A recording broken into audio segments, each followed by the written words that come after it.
Welcome back into the Lions 24/7 podcast. I am Tyler Donohue. We've got a lot to get to on the second episode of game week number 9 on the Nittany Lions 2022 football schedule. This is a 6-0 Penn State team, now ranked 16th in the AP poll nationally, coming off a 44-31 loss against Ohio State. It's an emotional defeat. We covered that at length in our post-game podcast on Saturday evening. And once again, when we brought Mark Brennan and Daniel Gallen on board for our Monday episode, going over some of those key storylines, some of the elements that added up to cost Penn State the opportunity to pull off an upset against the second-ranked team in the country. Started to get into some big picture November type of conversations that really, command your attention now in college football as you work towards with a 2-loss team that has been eliminated essentially from conference championship contention. Some of those topics that surfaced include the quarterback, and we got into it today in our press conference with James Franklin. That is going to be a key topic of discussion with Daniel Gallen in just a moment, along with some injury updates on the offensive side of the football. We've got Tyler Calvaruso coming on this episode to talk about recruiting, not just on the football field and what the impact was of these back-to-back Beaver Stadium opportunities. And they got a lot of prospects on campus the last couple of weeks, but also on basketball. Tyler's been really covering things at a great clip on our site. And with the basketball season approaching, he'll kind of bring us up to speed on how things are going with Micah Shrewsbury. So a big recruiting segment on the way, but let's get into it with Daniel Gallen, who sat alongside me in this press conference with James Franklin. We're there every Tuesday afternoon. And this time around, the first question, not the first time it's been the first question this season in a Tuesday setting, but it was on Sean Clifford, and it was about the fact that with these 2 losses, both of them occurring within your division, you're now knocked out of that conversation for trying to get to Indianapolis. Is it time with this last third of the season to focus on the future, specifically at the quarterback position? You've got the 24-year-old Sean Clifford, 41 career starts, down to these last 4 or 5 games of eligibility. And then you've got Drew Aller, the acclaimed 5-star prospect, played in the first 4 games. He was an observer for 2 of the 4 games in October, and people are clamoring around his talent, his ability. And where that meets in the middle, we don't quite yet know. But James Franklin moved a little bit beyond status quo, maybe a lot of bit beyond status quo on this subject today, Daniel, saying that internal discussions are ongoing since this matchup ended against Ohio State. He's consulted with a bunch of his key members of that inner circle, some of those offensive analysts as well. And he says whoever plays at quarterback will be the guy they determine will give them the best opportunity to go 1-0 this week. And he left it open, which I think speaks volumes about where this realistically might be through 2/3 of the 2022 campaign.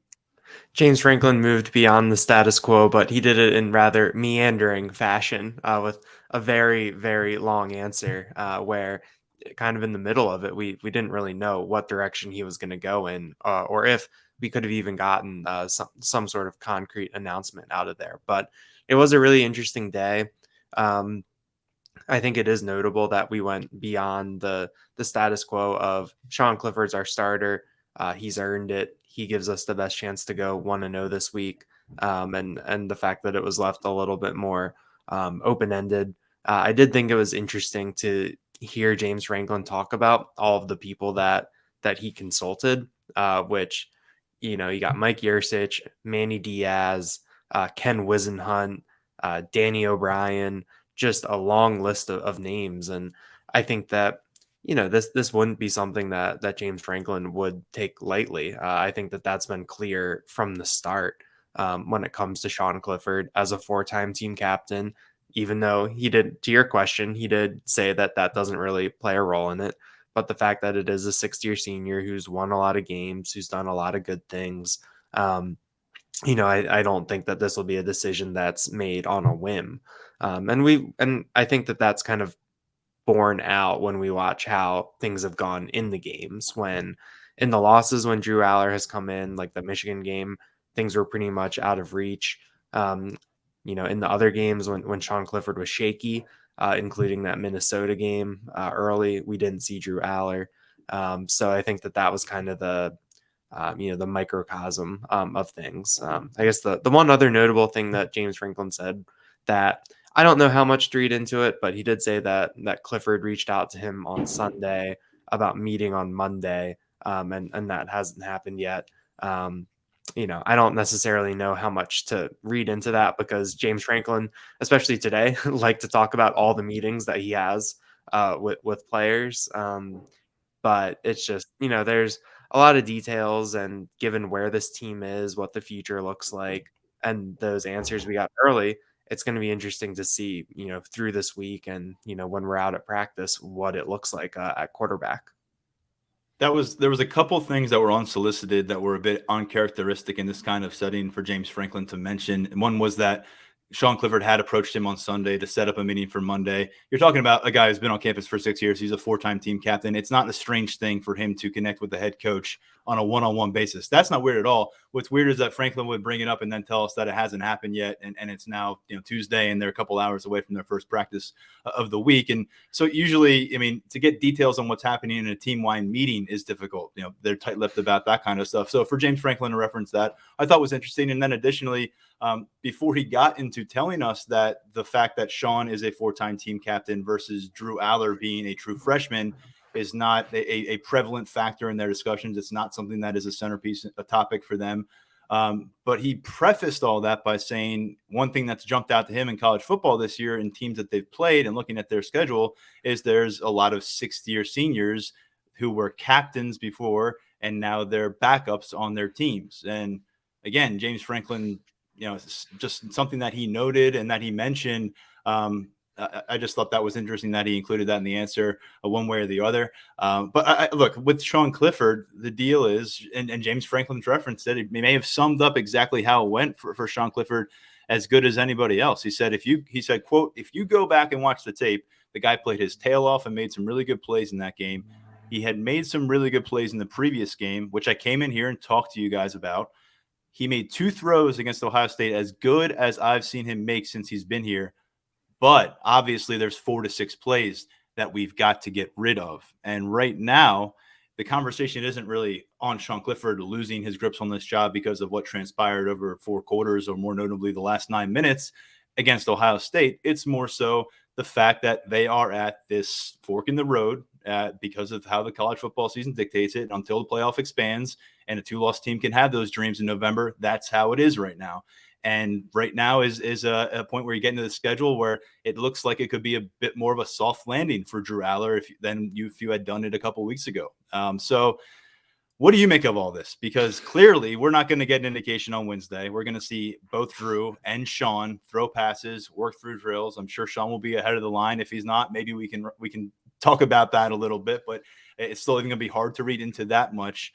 This is one where for the 3rd time this season, but for the first time because of something James Franklin directly told us, we've got to watch all the way up to the first snap. That's what's different about this. It's because of information that we have received from James Franklin on this Tuesday. Other times it was because of information that we were gleaning elsewhere. Right now it's because of what the head coach is going on the record. And that's why we say this is a pretty significant shift from the status quo. It's really interesting to look at how how you manage things down the stretch if you're Penn State, because I think the one thing that you have to balance, and I think James Franklin has talked about this, is that you have to balance, wanting to, and this, I think this came up in a different question today, is that you want to balance, building for the future and developing your program with also, trying to win as many games as possible. Because, like this isn't the NFL where you can't tank for a better draft pick. If you've been eliminated from things, and the way that personnel is that you don't have guys under contract for, X years that, you're going to have that that you can build around and things like that. Like, I think that college football is so year to year that you can't really turn all your attention to 2023 as much as some people might, and as much as we might in some of our conversations about the future of this program.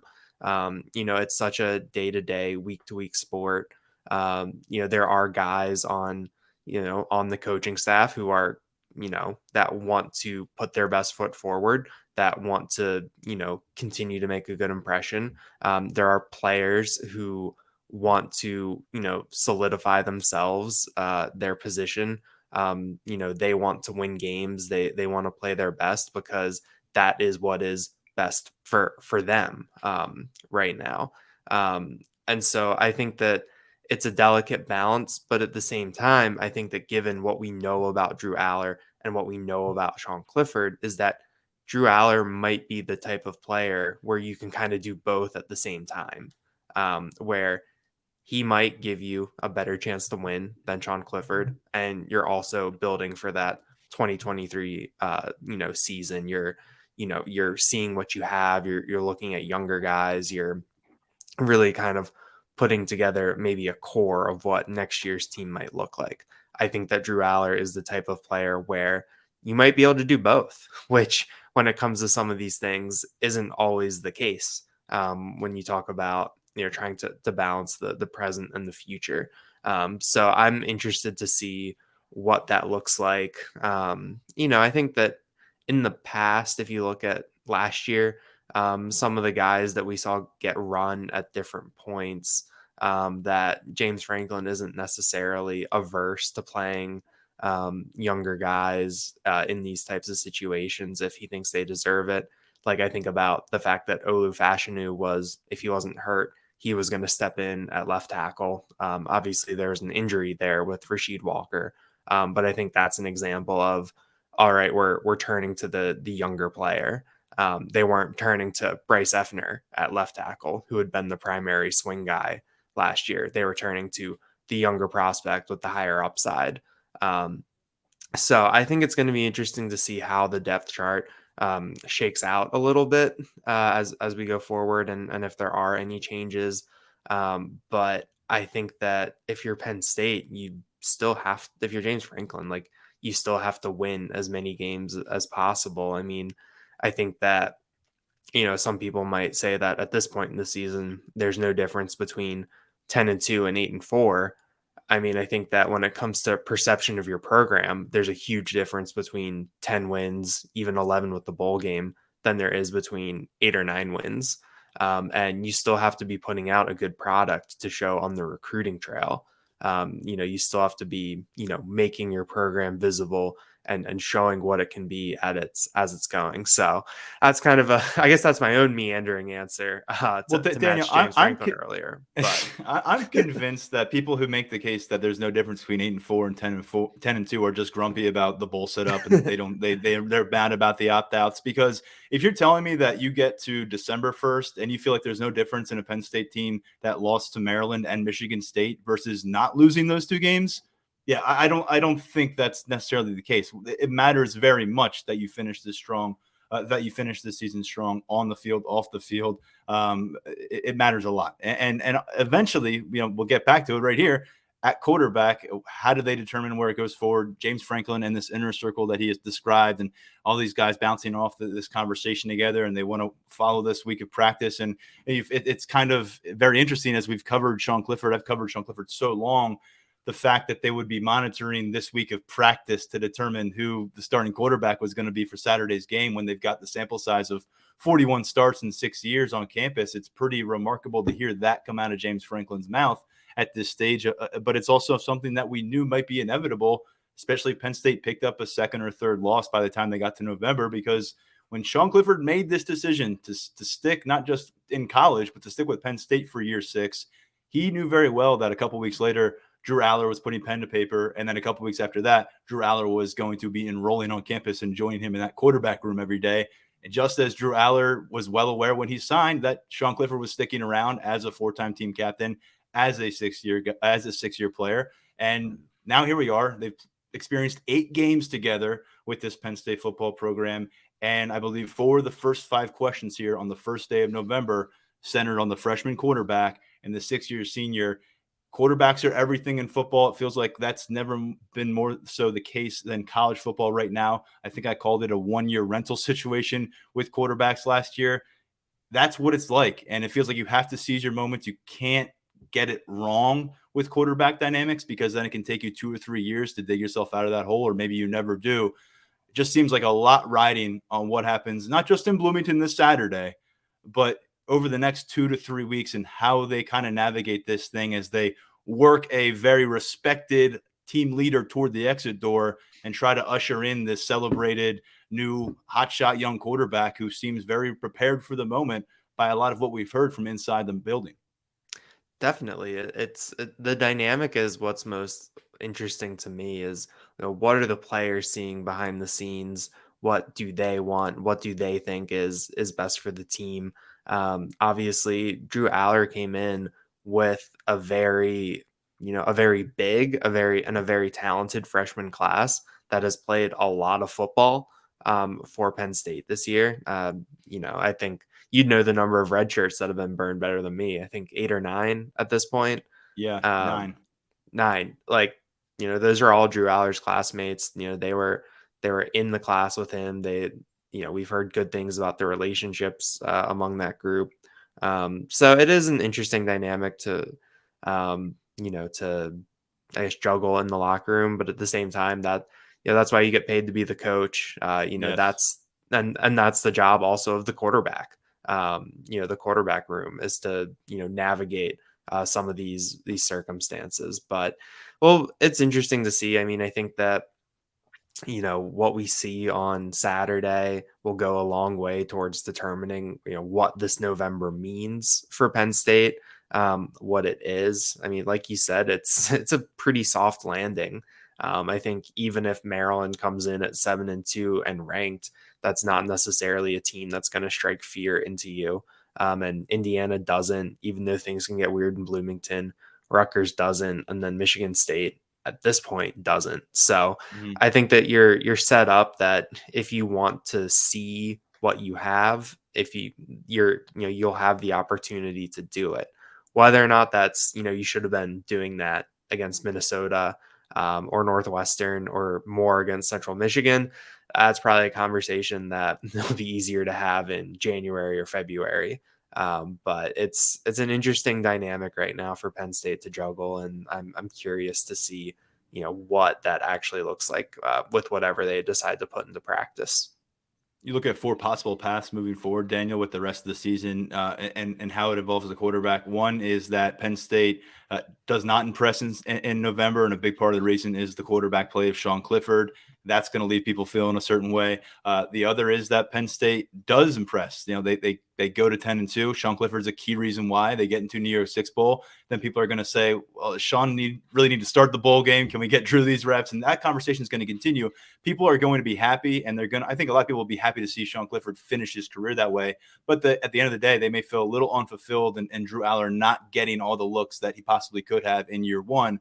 Then the other variation is Drew Aller plays not so well. Penn State doesn't play so well either, but people chalk it up as a learning experience. It feels a little bit different than if they don't play well with Sean Clifford at quarterback. And the last one here, which is the one where you view the raising of the ceiling, Drew Aller, it sparks things. It looks good, and it looks better and better week by week. And you get to those 10 wins, and then you get a month of national conversation setting the stage for a New Year's Six bowl matchup against a high caliber opponent as a top 10 team with Drew Aller's face front and center and all those things. So not only are you building up your brand here, but you are potentially going for a launch into what could be a really exciting offseason in 2023. And maybe that does some things for you in recruiting. So if you're tantalized by that last option, you got to weigh everything else involved with there. But I feel like all those kind of pathways need to be part of this dialogue that James Franklin's having with their staff. If they're being honest with themselves and being honest with the potential ramifications of what they determine here in the next few days and the next few weeks. They've leaned a lot on the going 1-0 this week, and that's always been James Franklin's mantra, is that we want the quarterback that's going to help us be 1-0 this week. But with those options that you laid out, I think that those are very real. That the reality right now is that what you do now determines, are you going to a New Year's Six bowl and everything that comes along with that. The perception, like we talked about, of having a 10-win season where you finish strong versus stumbling against some inferior opponents over this next month. I think that no matter what they talk about, that we just want the quarterback that's going to win on Saturday. I think that if you're the coach, if you're the CEO of this program, you have to be thinking about those bigger picture things. What does this mean for recruiting? What does this mean for our profile?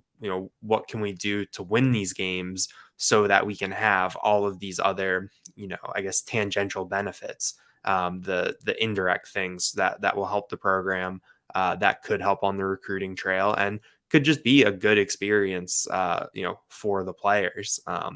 They've talked a lot about Olu Fashanu and the bowl practices last year, how big that was for him. If you want to get to a better bowl game so that you're getting those practices and you're going up against a higher caliber opponent so that your younger players and can get good experience.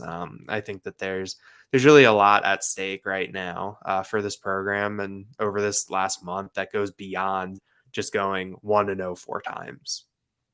All right, Daniel, believe it or not, folks, there was some other topics of conversation during the press conference, just a few, but not many others. Certainly, you mentioned him, Olu Fashanu, a guy who is just surging up the NFL draft boards. When you look across the industry rankings for 2023, he continues to pop up as a top 10, top 20 caliber prospect. And got to remind yourself, he's got 9 career starts, the first of which was that bowl game that Daniel just mentioned.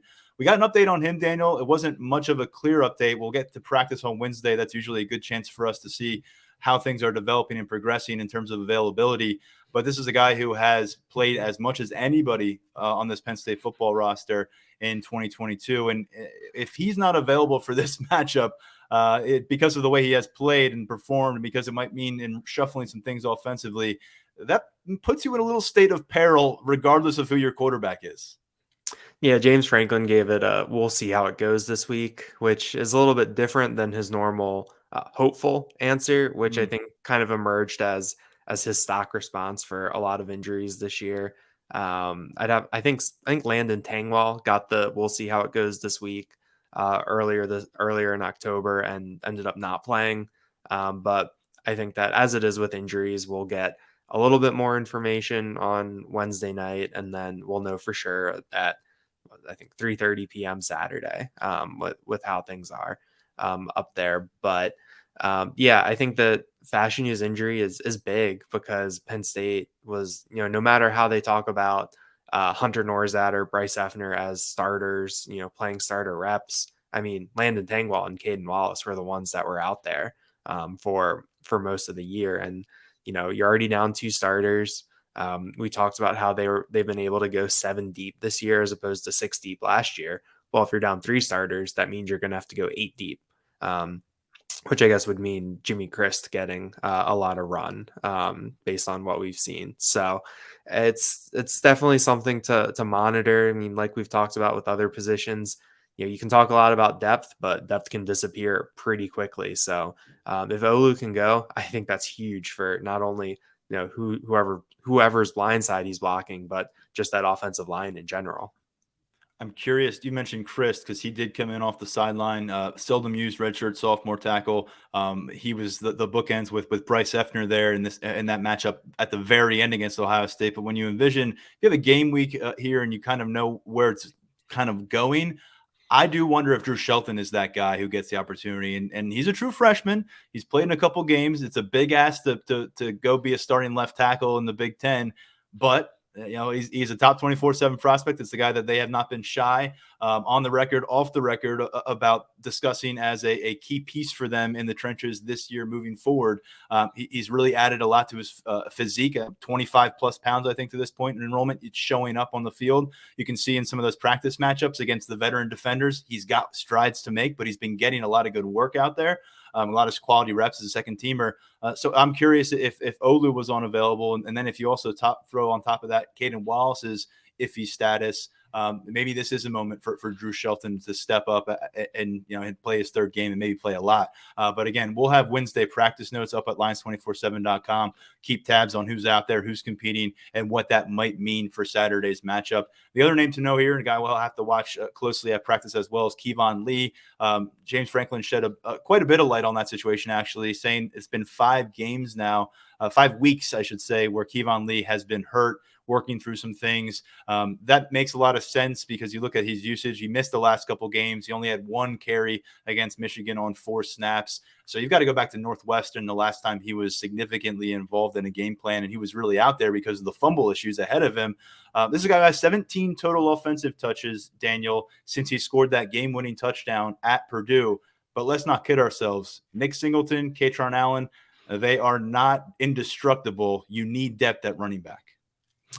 James Franklin knocked on wood today when he was talking about He the did, depth yes. the depth situation, where he said that even with everything that's happened in that running back room, where Keziah Holmes is at Florida State now, Devin Ford is not on the team, Kevon Lee was working through whatever he's working through injury wise, that they were still able to have two scholarship running backs available, and that's not a given with how physical that position is, and so I think that having Kevon Lee available, even though the yards per carry aren't there, and he's not getting a lot of reps, I think that you need him to be, able to go as an insurance policy.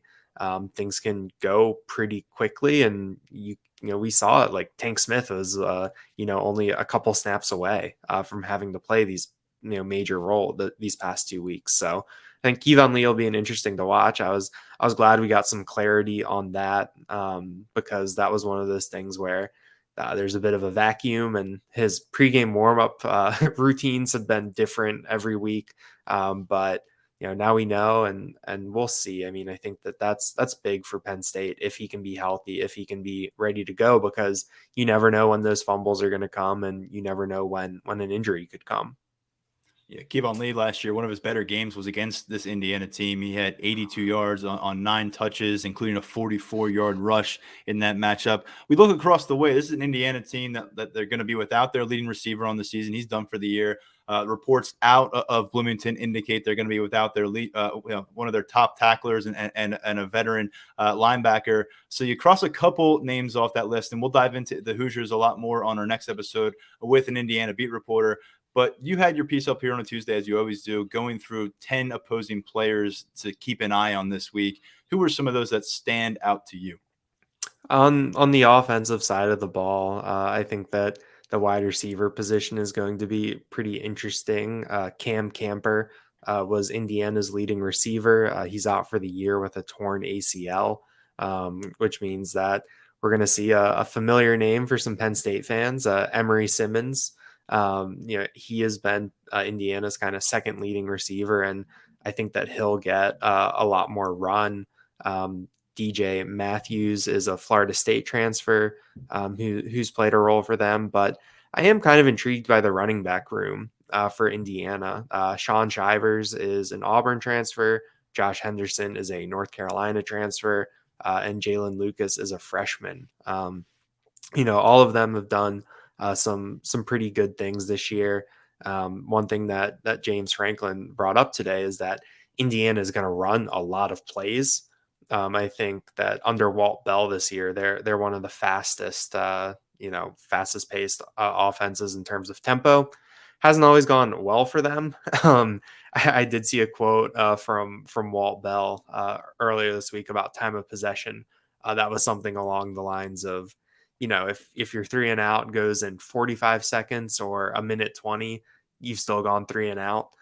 So I think that offers a little glimpse into Indiana's philosophy. And at quarterback, Connor Bazelak has been, I guess, underwhelming. I guess the Missouri transfer, 54.9% of his passes, 5.5 yards per attempt. Jack Tuttle was listed as the second stringer on their depth chart last week. We saw him last year in Happy Valley after Michael Penix Jr. got knocked out, and Tuttle was, not that good, even though Indiana wasn't really able to do much of anything in that game last year. So, we could see Tuttle or redshirt sophomore Dexter Williams. I think that's what stands out to me on the offensive side of the ball. And if we look at the defense quickly, Deshaun McCullough was the number 75 overall prospect in the 24/7 Sports Composite. His father, DeLand, was an assistant at Indiana for a while, and he left in the offseason to take a job at Notre Dame. But McCullough is one of the better guys that they've signed in the past couple of years, and he leads Indiana with 4 sacks. He's got 5.5 tackles for loss. I think that that's something that you want to watch when we talk about those tackles. Who are going to be the bookends? Is it going to be Caden Wallace and Olu Fashanu, or could it be Bryce Effner and Jimmy Christ or Drew Shelton? I think that that's a matchup that that makes a big difference. And then a couple other names. Aaron Casey is the leading tackler with Cam Jones out. Tywon Mullen was probably one of the best draft prospects or top draft prospects on the Indiana roster. And so we could see that cornerback matched up with Parker Washington, Keandre Lambert-Smith, Mitchell Tinsley. I think that could be pretty interesting to watch. And then Devin Matthews has been a pretty productive safety, a veteran guy on the back end for Indiana. And, we want to see more from the tight ends, and Penn State's tight ends have had some success recently. And you could see some, interesting matchups with Matthews there deeper in the secondary. Well, the Hoosiers opened this season 3-0. They've dropped 5 straight since then, losing to Cincinnati, Nebraska, Michigan, Maryland, and Rutgers. They're back home. Overall in this series, Penn State holds an advantage of 23-2. A couple wins for the Hoosiers in Bloomington since 2013. We all remember the 2020 opener for that delayed campaign. Penn State heading back to what was a house of horrors that night and trying to come home with a win and a 7-2 record and getting November off to a strong start. We will take a deeper look at this matchup, the meaning, the players to watch, and give you our predictions on Thursday with another episode. We're going to shift focus to recruiting now. But Daniel, thank you as always for the insight. I'll talk to you real soon. Thanks for having me, Tyler. All right, let's get into it with another Lions 24/7 colleague. If you are following our coverage at the site and our VIP member, you are well aware that he has been all over not just football, but the basketball recruiting scene for us. We're going to get into some of both with him right now. And Tyler Calvaruso returns to the podcast. He was on with us last week, recapping some of what went down on campus for the whiteout and the recruiting ramifications from that. And Tyler, let's get you back on board, give you an official, proper introduction. Say hello to the folks. Hope everyone's doing well out there. I'm happy to be back, talk recruiting. It was a fun weekend in Happy Valley atmosphere-wise. A lot of good feedback from a lot of guys who made the trip. Obviously it didn't go Penn State's way on the field, but I still think there are some positives to take away. And, we got a lot of good stuff brewing on the basketball front as well. So me and you got a lot to cover today. I'm looking forward to it. We do. We've got a quite the list. And let's start here. You've said it since the summer when we were discussing the recruiting calendar and what people needed to look for and the kind of checkpoints that you'd be monitoring along the way to signing day. This 2-week span was very important. I mean, look, they've got some more home games on the schedule, but they don't carry the juice of a whiteout and a matchup against Ohio State. So what do you think Penn State was able to accomplish on those 2 Saturdays?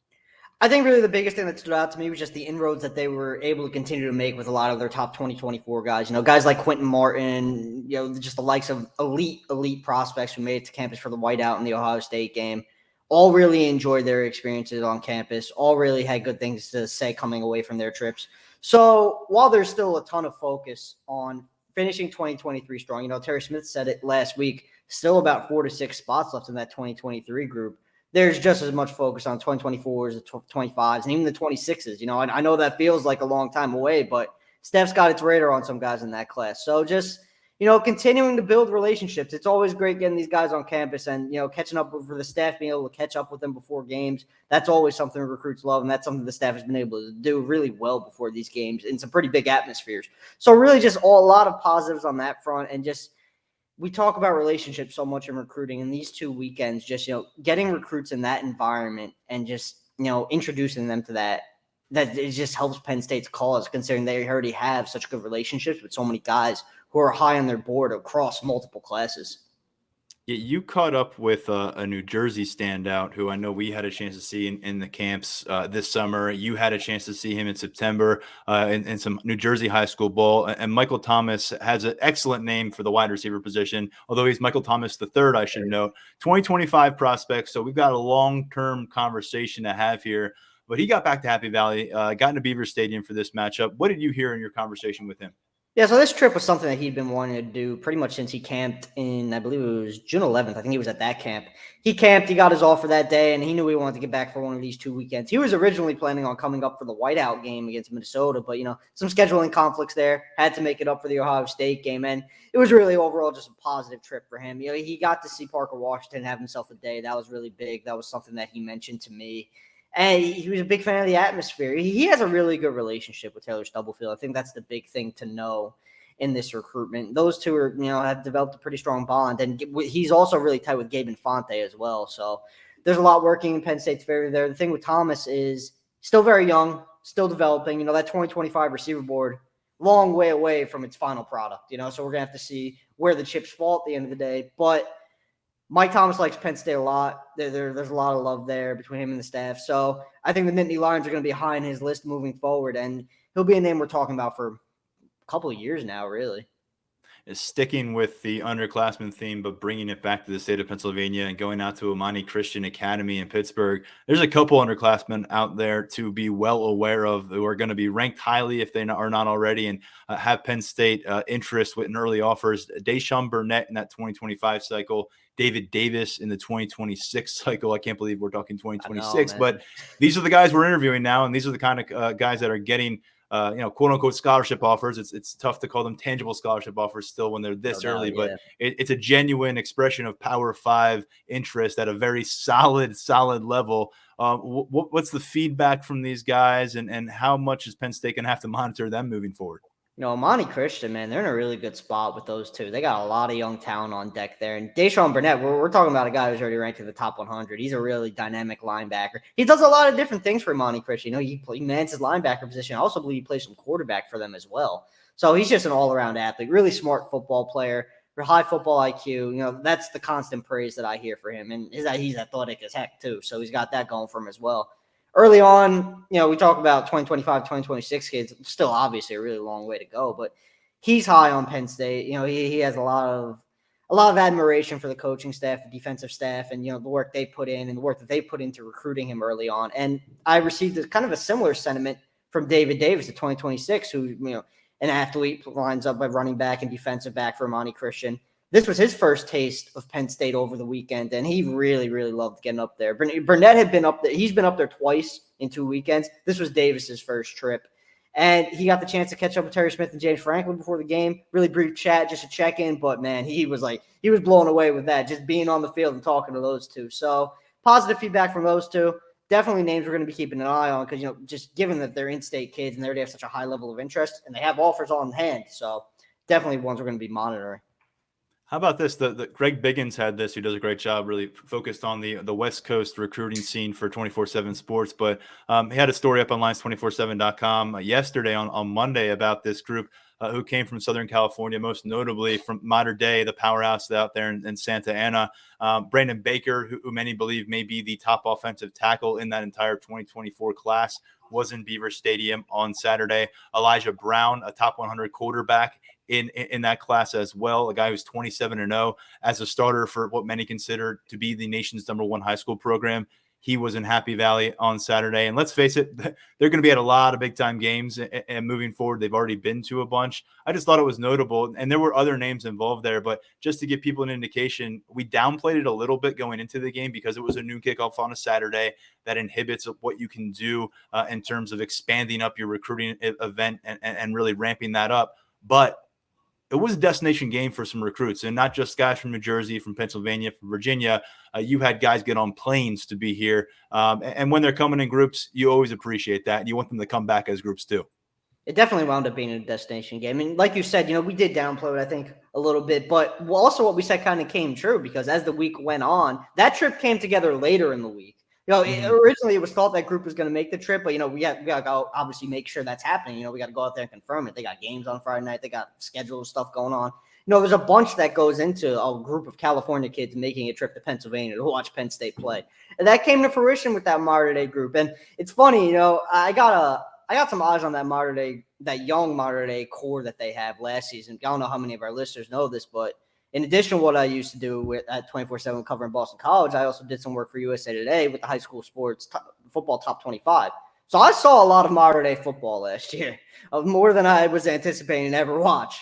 And I got to see a lot of their young guys, guys like Elijah Brown. I mean, man, Brandon Baker, those are dudes. They're going to be elite players at the next level.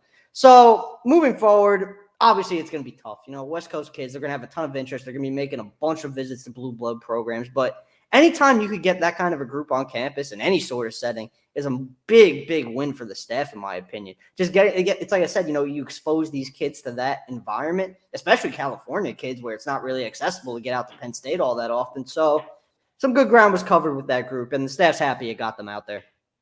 Yeah, and a couple of other names I just wanted to mention from that group, both out of Orange High School in Southern California, Yeah. and guys that I caught up with earlier this offseason, back in the summer, in the spring. Kobe Boykin, he is a 2024 running back who's committed to Utah, an all-purpose type. Some view him as a slot player, potential special teams threat. He's been to campus now, I think, 2 or 3 times at this stage. He came for a reason in the spring. Now he got back. Just one of those names to monitor that maybe more than just there for the moment, there for the experience kind of deals. And then the other name on that list was also a return trip and is also committed to another Pac-12 program. This time it's Jet White. It's in the 2025 class, but he's considered an elite level defensive back in Orange. Again, pledged to the Trojans. He's a high school sophomore, though, and he was already on campus here at Penn State in the spring. So just another name there from Orange High School, Kobe Boykin and Jet White. File them away maybe a little bit differently than what you would with those matter-day high-profile stars. And this may be, their one-time experience at Beaver Stadium, but it seems like there's a little bit of a trend here with some of these West Coast guys, and especially when they're a little bit younger. That's why it's key. And James Franklin said it today.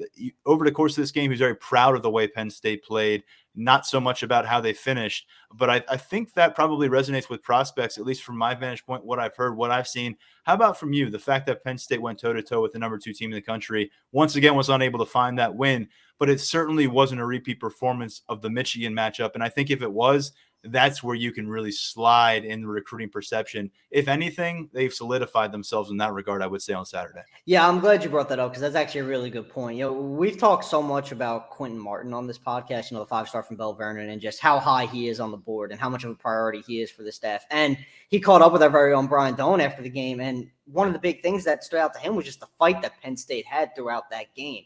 And a lot of recruits have said similar things. They saw the fight from the Nittany Lions throughout the afternoon. There are obviously, it goes without saying, no moral victories. There's nothing like that, But at the end of the day, from a recruiting perspective, it matters.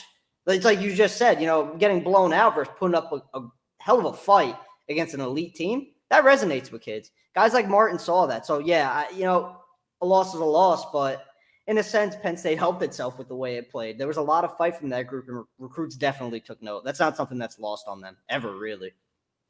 All right, Tyler, there's a really interesting new offer out in the 2023 cycle. And at this point, every offer out in the 2023 cycle from this point forward is going to be one that we need to focus in on because that's where it is. Terry Smith told us toward the end of last week that the Penn State defensive recruiting coordinator, they're looking at 4 to 6 spots left perhaps in the 2023 class. It's been a while since we've seen some movement. The last time was in early September. Where do you think they're going with this junior college offer and shed some light on the defensive tackle who picked it up? The new name to know, and this is a mouthful, Quintrell Jamison Travis. That's the new guy on the board. Picked up his offer from the Nittany Lions last night. I don't know how many of our listeners follow the JUCO scene, but he's over at Iowa Western. Pretty solid JUCO program, known for sending guys to the Power 5 ranks, and I think he's got a pretty good chance to be the next one. 6'4", 280. Penn State likes him as an interior guy. When he talked to the staff, he told me that P.J. Mustipher actually came up and how they see a lot of P.J. Mustipher in him and how he could potentially step in and, fill that void once P.J. leaves. So John Scott Jr. likes what he sees. It's still early. He's trying to make his way up to campus for a visit. That's going to be kind of difficult just given he has a pretty jam-packed JUCO schedule. He only has one visit scheduled right now, and that's in Nebraska in the middle of November. But there is something that Penn State fans definitely need to know here, and it's that there's a tie to a player on the team already. Quintrell, he's from Minnesota, and he played high school football with Deion Townley. And those two are really close. And Townley has been saying a lot of good things about the program ever since really that contact started.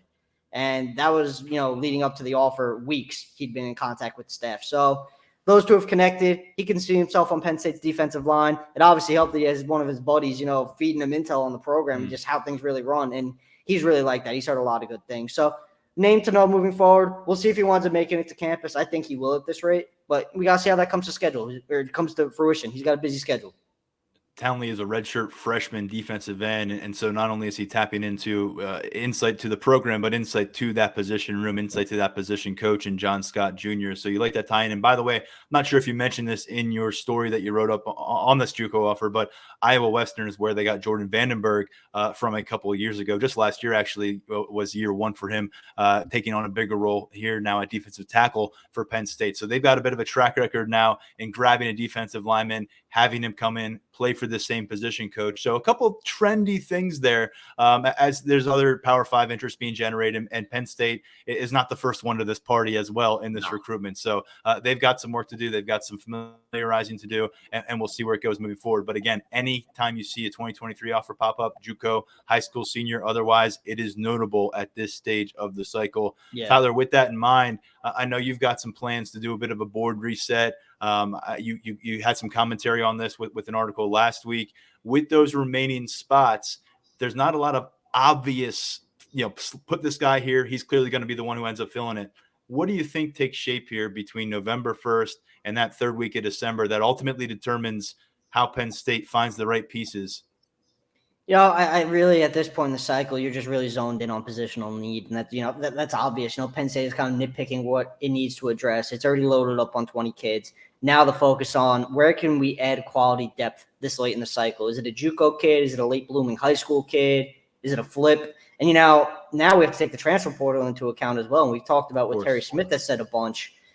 The transfer portal is something that he touched on. You don't know how that's going to hit Penn State at the end of the season. You hope it doesn't from the coaching staff's perspective, but in this day and age, something's probably going to happen. That's going to impact how many spots. Hold on. You hope it doesn't for the guys you want to keep, but you also are kind of hanging your hat on the fact that it will happen for some that have maybe reached their expiration date with the program, and both sides know it. I just want to say that. No, yeah, it's 100% because every situation is unique. It's kind of one of those things that goes without saying. Every situation with every player is unique, and depending on which kids decide to look elsewhere, that's going to determine what plays out at the end of the 2023 cycle, because you might have new positional needs. You might need to add quality depth at places where you didn't previously need to add quality depth. So I think the defensive line's a priority.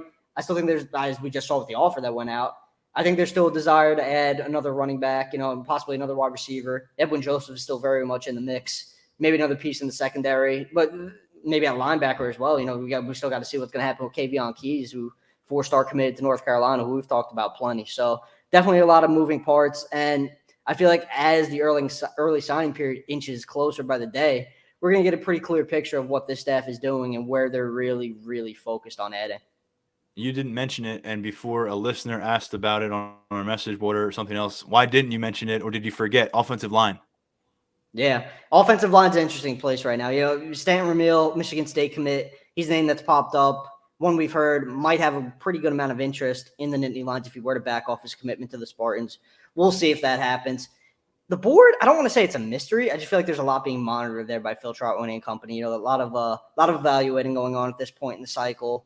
A lot of deciding on which kids are going to be worth taking a chance on. That's something coaches hang their hat on. What projects are we going to take a chance on? And we're seeing some of that, kind of come to fruition a little bit. So I think by December, the offensive line board is going to be a little bit more clear, just like the rest of things. Mm-hmm. But that staff's definitely hard at work figuring out, hey, who could fit in this scheme that we have here? I almost view, because of what has happened through the official visit process and bumping that up in the spring, it just feels so late already. It doesn't feel, it's different than it used to be. And people have talked about how it has accelerated the process, where a lot of these players want to commit by the time they get to their end of their junior year, or certainly by the time they get to their senior season. We used to have to really keep an eye on December official visits. Maybe Penn State will have a few of those that factor in, but those used to be significant weekends on an annual basis where you'd have 8 guys who are uncommitted and they're down to the wire with their decision. I still think a very key juncture for Penn State, because of the transfer portal, because of what they've seen them do in the past. It's been a selective process, but they come away with some key pieces of their roster, is what happens between Christmas and that first Wednesday in February. Because by then, who's staying, who's going for the most part on your current roster. You're well aware of those kind of things. And you've got a pretty good feel on where you can invest scholarship-wise on a position-by-position basis and where you can't. Vega Ioane was a great pickup last year. A few years ago, Daquan Hardy proved to be a valuable pickup. I think Adiza Isaac may have been a post-early signing period pickup as well, if I remember correctly. So that's where I think we all have to need to concentrate as well, because there is that natural inclination to reset your board when you get through December. And then a lot of these guys who have been committed since their junior year and sophomore years, they're off that board now, and you're left with a bunch of players who maybe didn't surface on the Power 5 recruiting platform until they were 17, 18 years old. Yeah, and I actually personally, I really enjoy leading up to the February National Sign Day, because it always feels like you discover not discover, but kids who decided to wait more to see if some new Power Five Take a opportunities would closer pop look. up. You take Exactly, a second look, maybe sometimes a third look, and yeah.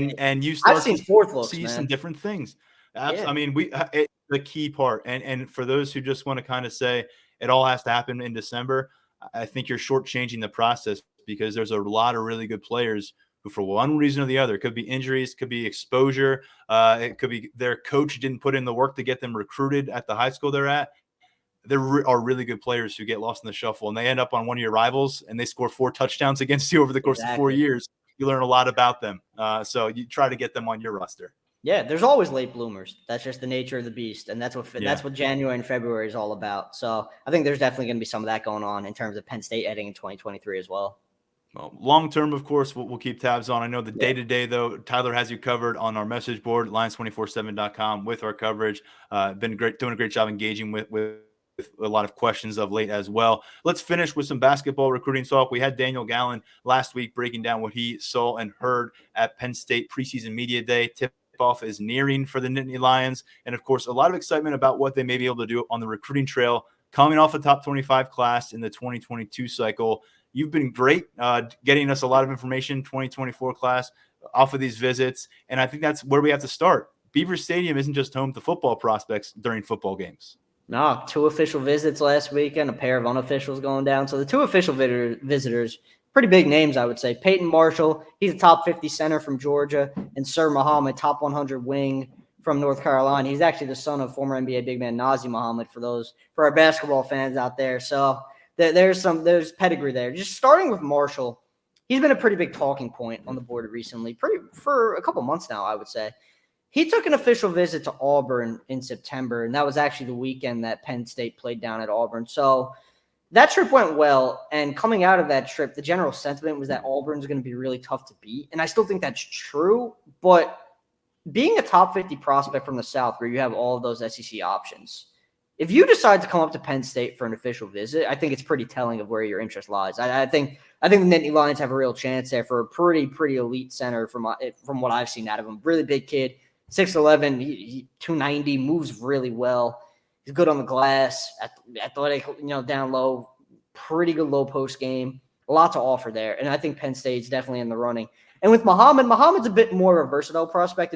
He could guard the 3, he could guard the 4. He's got a lot going for him in that regard. He's not as big as his father. He's 6'5" right now. Nazir was more 6'10", 6'11". So there's still some thought that he could grow into that frame and, be a stretch 4 type player at the next level. I think Penn State really likes his versatility. And that was something that was pitched to him while on campus. He's like, hey, look, you could do a lot of different things for us on the court. You can guard the 3, you guard the 4, you play that way on offense. So visits went well with those 2. And you really just got to give credit to Micah Shrewsbury and this staff. I think they're really doing a really good job early with the 2024. Royce Parham, an in-state power forward, he was on campus for his official for the whiteout game, and that just went so well. He's a legacy. His mom played ball at Penn State, and there's a lot of pull there for him to stay home. I think the Nittany Lions are on top there right now. So a lot of good things going on the basketball front right now. No commits in the 2024 class yet. Sometimes that basketball classes, they're a little bit more slow developing for some pretty obvious reasons. Season's right around the corner.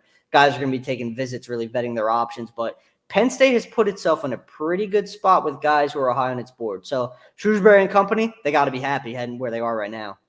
You've had a couple of basketball recruiting notebooks up on the site in the last week or so. I'm curious, beyond the visitors that you just covered territory with, before we wrap up this episode of the podcast, what are some of the other names that are surfacing that perhaps they may be long shots, perhaps they may be realistic, but Penn State in the thick of it at this moment?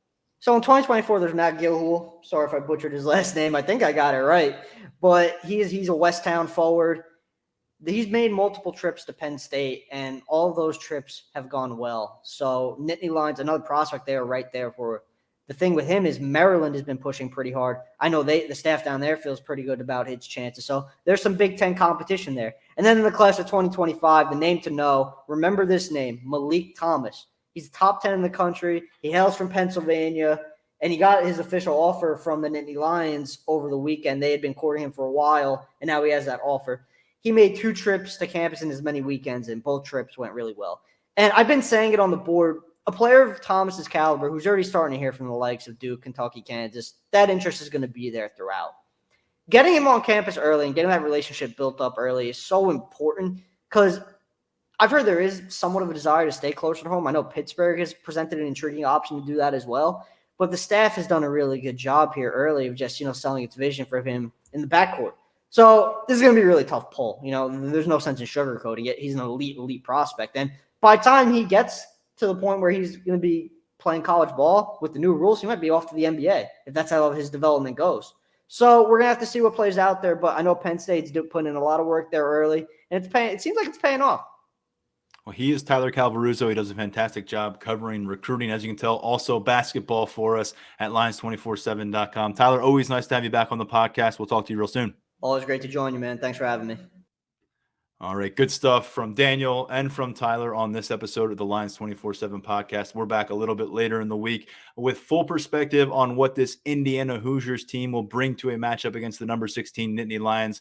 We'll be out of our practice look by the time we record with you next. So hope to have some follow-up information regarding some of those availability issues, perhaps what's happening with the quarterback competition. A bunch of coverage on everything we discussed during this episode is at Lions247.com, from articles to message board threads. We hope you're enjoying the conversation there. And if you haven't joined us yet, hope you'll consider doing so for 30% off an annual membership or $1 for 1 month.